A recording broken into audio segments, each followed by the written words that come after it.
any racial comments, slurs, racism of any nature doesn't belong in this club.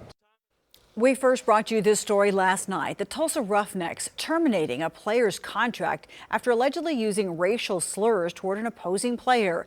2 Works For You's Lorraine Callender spoke with the Roughnecks general manager about how they came to the decision and dives deeper with a diversity expert on the bigger picture of racial slurs.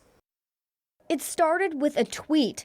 Oklahoma City Energy player Atiba Harris saying a player on the Roughnecks called him the N-word twice on the field in an insulting way. It's a hot topic in world soccer right now. Tulsa Roughnecks taking a stand, releasing Fabian Bastidas from the team. He is a good person. He just made a mistake in a comment that he said, and it's a comment that we don't support being the Tulsa Roughnecks. The 25-year-old signed to the Roughnecks back in January has made a dent on the team, scoring 2 goals in his 9 appearances.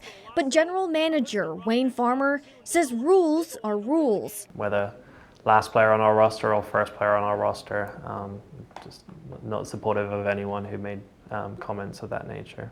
Bastidas posting on his Instagram, quote, "I use terminology that I have used my entire life growing up in Brooklyn, a pronoun that I say to my friends, teammates, and the people I care about." The reality is we all need to quit saying the word.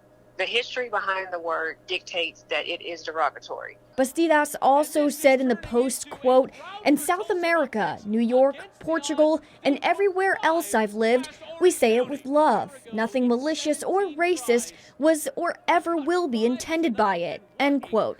But diversity expert Risha Grant tells us what matters is how the person receiving the comment feels about the word. You don't have that relationship with them, then you have to take the chance of the consequences. Choices have consequences, and I think we're seeing that a lot with that word right now. The general manager tells us if another organization comes to them asking about Bastidas, they'd be happy to support him and tell them the truth that they believe he just made a mistake. And Karen, the Roughnecks also made a public apology to the Oklahoma City player and the team as well. Now, this seems like quite an impact on the game that's played internationally. What kind of reaction is coming in tonight over the Roughnecks' decision? Well, Karen, the Oklahoma City Mayor David Holt actually tweeted in support of the Roughnecks decision, and also the executive vice president of the United Soccer League also gave the Roughnecks a pat on the back on Twitter saying, quote, "We should all fully believe in the power of sport and soccer to bring people together and break down barriers." So overall, a lot of positive feedback. Karen, back to you. All right, thank you, Lorraine. Now, we recently sat down with Tulsa students about using the N-word. They tell us they hear it every day. 2 Works For You's Travis Guillory had a candid conversation about the issue with the students and a diversity expert.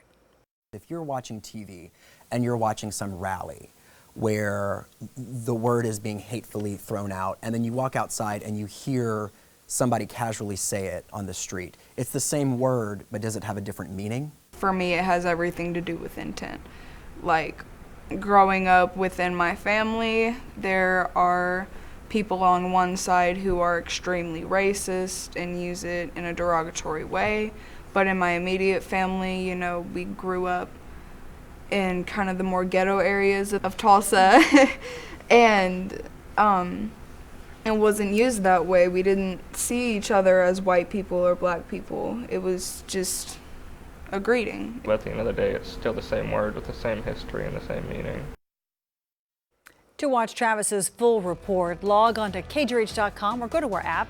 We are working for you with more in-depth stories about diversity issues in our community under our Just Us segment online.